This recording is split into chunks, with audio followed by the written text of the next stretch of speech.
whatever we do, we have, because Ghana have limited production of tomatoes here. Yeah. We depend and onion, mostly from the Burkina, and definitely we'll be trading with them. How are we able to produce? This is a very regrettable situation. But if you know the Sahel region, the northern part of Burkina Faso, it is plagued already with terrorists and extremist groups.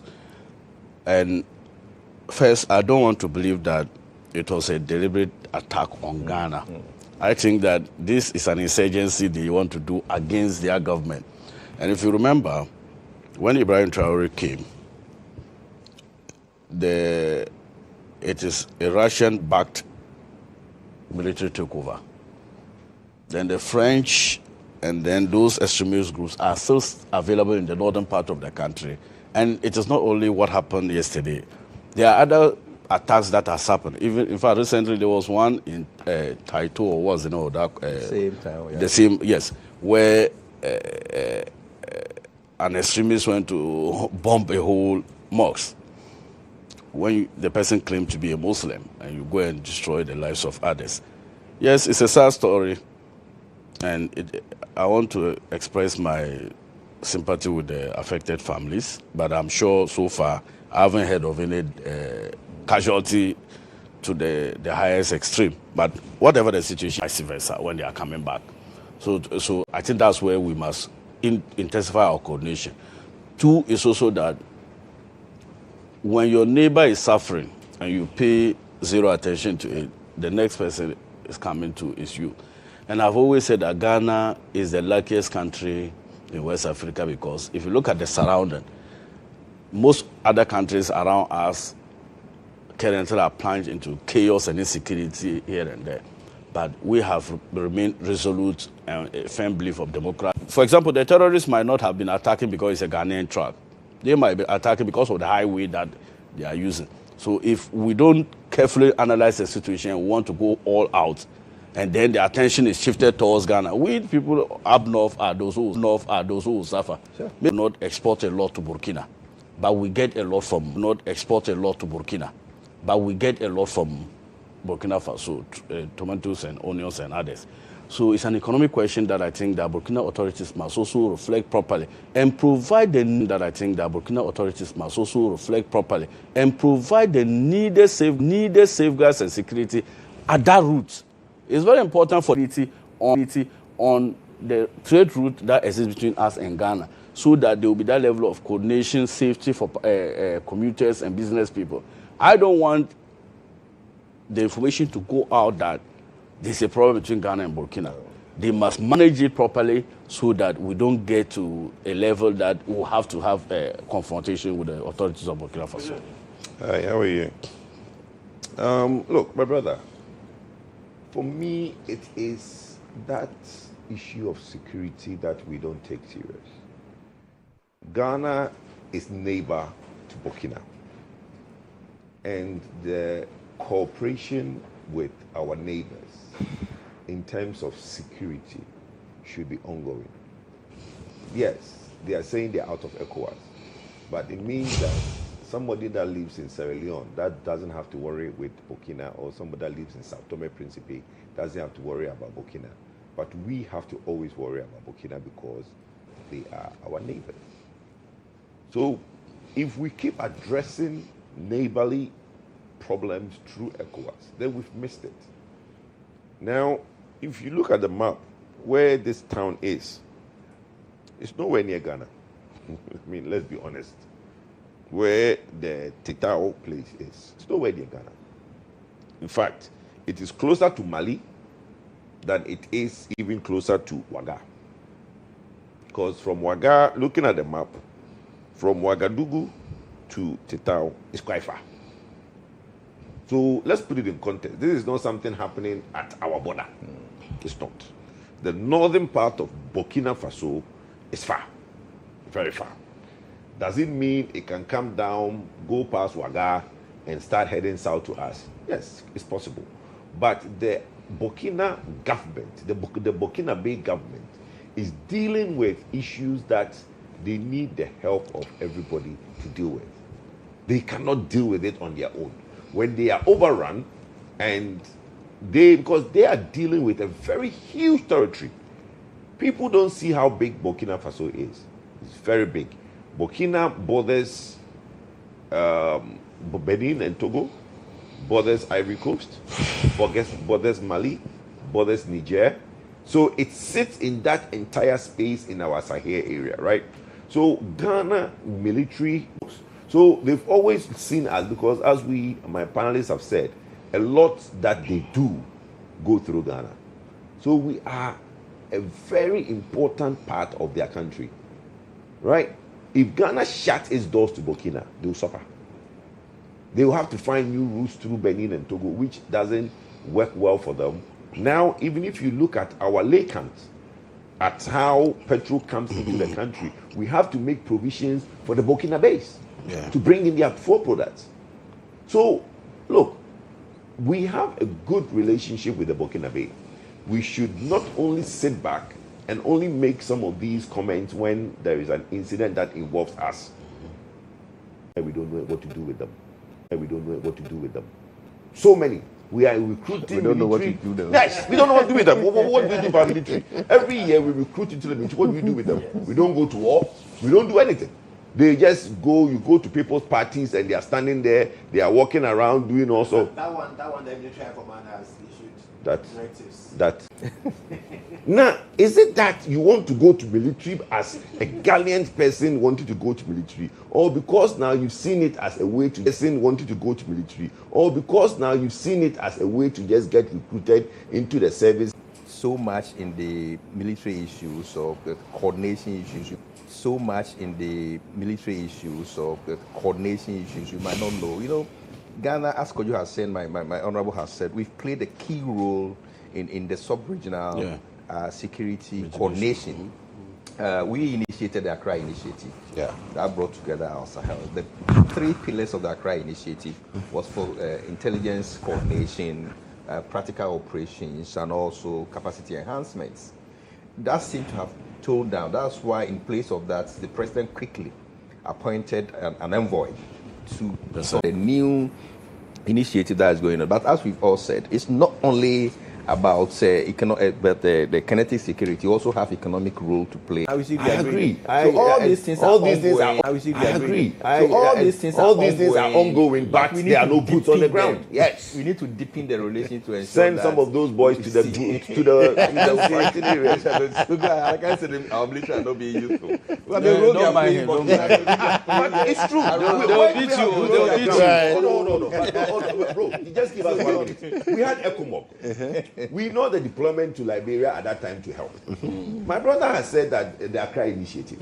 Where do we have boots on the ground? To activate that. Currently, we don't. My brother said there's been initiative. To activate that. Currently, we don't. My brother said there's been initiative. Yes, the Accra Initiative. Beautiful conference room where they talk about it. But he now said the ashes off. There's been a new initiative that has come up. Means that one did not get to fruition. My point is, as we speak now, Ghana does not have boots on the ground in any of our West African neighbors. We don't. Because military operations is not only physical appearance. Oh, my brother, that's so what it is. It's physical appearance. You don't have drones. That's not the issue. It's physical appearance, please. That's what they said. Intelligence coordination. Boots on the ground. What intelligence? Kodjo wants the first. But that's what the military is for. No, that's what it is. Well, there's more. No, against future aggression. So no, what do you employ them for? You deploy based on intelligence. But hold on, there is a truck that has been bombed by insurgents. Do we have boots on the ground? But in Burkina Faso, yes. No, but you know, our neighbors have not said that they need help with that. You can't just go to someone's territory. I'm saying that. Let's have my brother. My biggest submission was that let's have a coordination with our neighbors, right, to help them. Okay. The problem the Burkina Bay army has to deal with, they are out of ECOWAS, so they can't access through ECOWAS. We need to basically have a good relationship with them to deploy boots on the ground to Burkina Bay. The neighborly one. Yes. Okay. So I think that's the diplomatic channels, The channels we that, talked exactly. about. But it shouldn't be automatic. 25 years, Pepsodent has been teaching us how to brush and has been protecting our teeth and gum and our oral hygiene as well. So that's why we are #1 recommended by the dentist in Ghana and beyond. So call 0800 161 000 to speak to a dentist today. And you can also reach the customer care center 00 to speak to a dentist today. And you can also reach the customer care center on toll free 0800 200 open at 7 p.m. sharp till late. So just call 0233 233 233 0233 233 233 for your reservations. Remember, the Fugu Night Out is happening at the Plus 233 Jazz Bar and Grill, and it's powered by Star 103.5 FM, simply the best. Also coming up that you need to take note of, the brightest young minds across West Africa are coming together for one of Africa's most anticipated competitions, and you need to be a part of it. Implementers and the Helping Africa Foundation invite you to the 5th Annual Impact Roundtable Discussions and Robotics Competition. Now, AirTAD 2026 is the premier STEAM competition and education platform that brings together brilliant students from basic and secondary schools across Ghana, Liberia, and the Gambia for thrilling robotic competitions, innovative exhibitions, and thought-provoking conversations on the future of education in Africa. So this year, it's happening on the 26th and the 27th of February 2026 at the City Conference Center, University of Ghana, Legon, under the theme Shaping Tomorrow's Workforce Through Education and Innovation. The future of education is being shaped at AirTAD 2026, and you and I need to be a part of it on the 26th and the 27th at the City Conference Center, University of Ghana, Legon.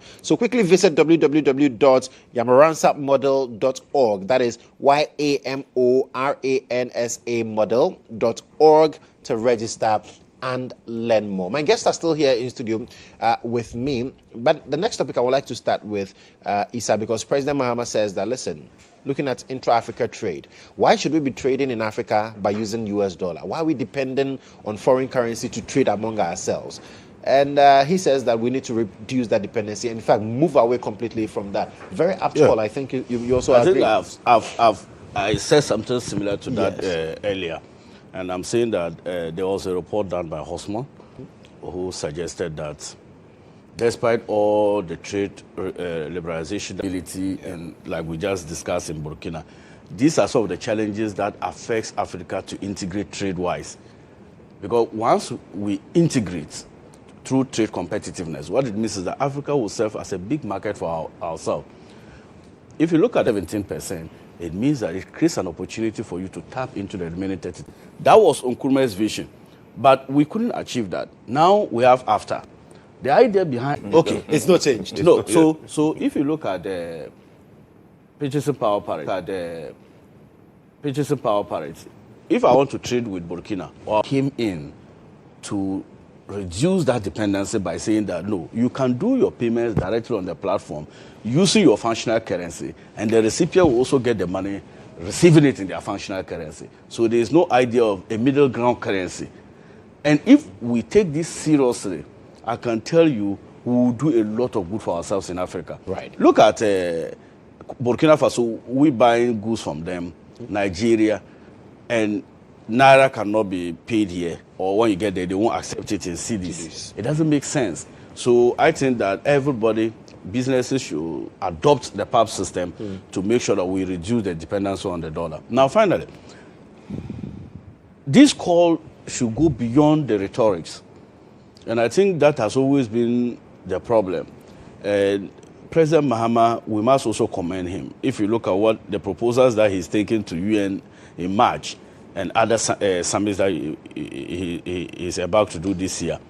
But it must be concretized into actionables, such that we have measurable milestones that we want to achieve. Right. What is the target? If you say we should reduce dependency, what exactly do we mean by that? African countries, that is why, in fact, for a good reason, we created the African Development Bank. Every country makes contribution there. What was the brain behind the African Development Bank? To provide a financial leverage for African countries that do not have enough capacity. What do we use it for? Why did we create the African Exim Bank to make sure that we promote export and then we also do what? Imports. Right. I'm saying that why can't we do that as Africans? Look at the population. Ghana has, God has blessed us with abundant natural resources. We have to make sure that the African Development Bank is able to target, to increase to leverage on our transport weaknesses, right, leverage on our governance issues, promote good governance, restore constitutional democracy in our African countries, so that we can all come back to the table to promote African development. Mr. Brampa. Let me come in. Biff. Let me come. Promote African development. Mr. Brampa. Let me come in. Biff. Let me come in. You see, this is my brother. It's not the businessmen where you are saying businessmen should embrace PAPs. It's the government. There are 55 central banks in Africa. Right? Call on everybody. Oh, no, my brother. Let me. When you let me talk, yes. You're right. You learn a lot. No, you learn a lot from me when you listen. Let me finish. There are 55 central banks in Africa. Only 15 are signed up to PAPs. The biggest challenge we have, nobody is addressing, is the influence of the West. You see, the Francophone countries are not signing on, and PAPs is a parallel structure to SWIFT. About 6 months ago, I tried to use PAPs from Nigeria. My brother, my guy who was trying to send me money went to various banks, and none of the banks said they have anything in place to do PAPs.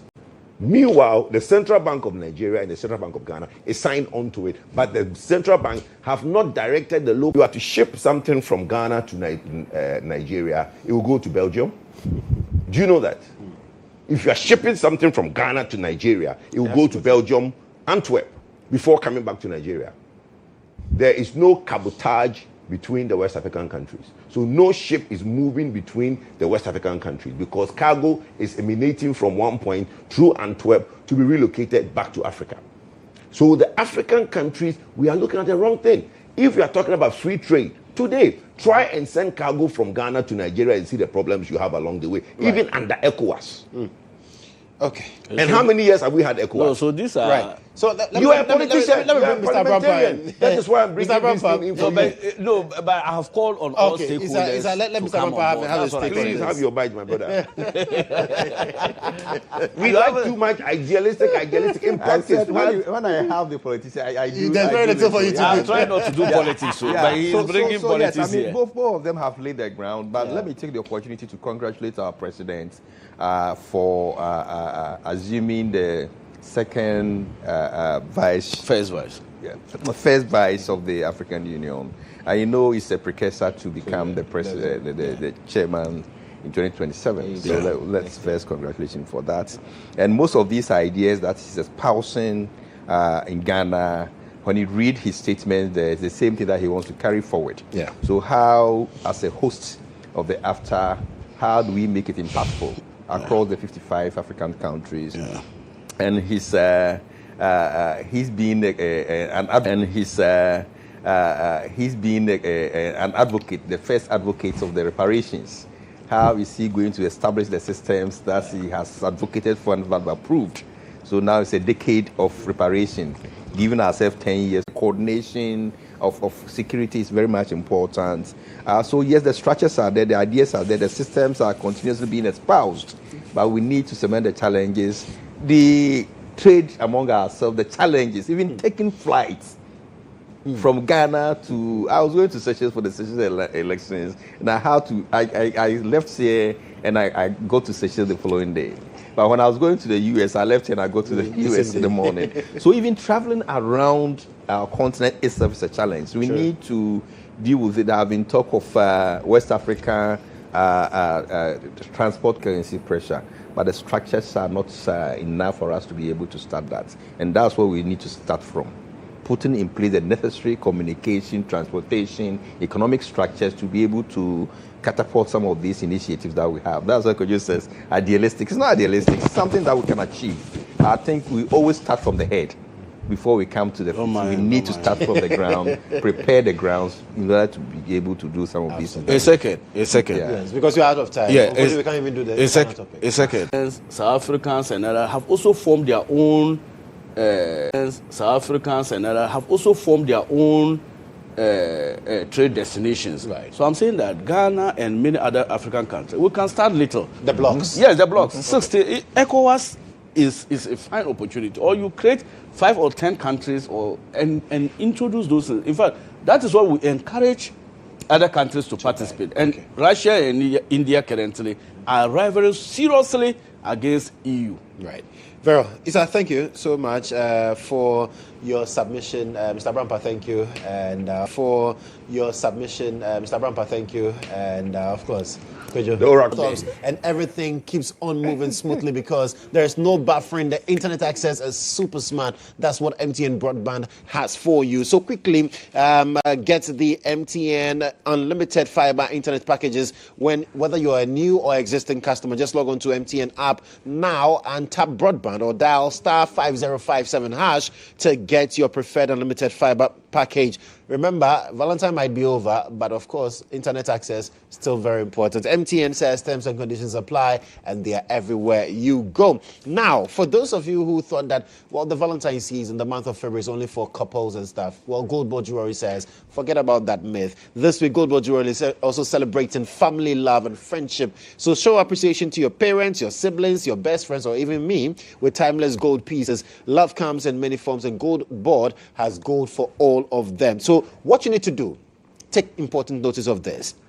Record 2 minutes video sharing a touching story of how your friend, your boss at work, your family member, your colleague showed love to you that you will never forget. And then follow their handles, Gold Board Jewelry, post the video and tag their handles as well. And the best video will receive something pure, precious, and proudly Ghanaian for that special person. So celebrate family, bosses, friends this week with Gold Board Jewelry. You can find their website www.jewelry.goldboard.gov.gh or call 055-152-2233 for any inquiry. Up next is that conversation with the Czech ambassador to Ghana. Lily Mohammed is up next with that.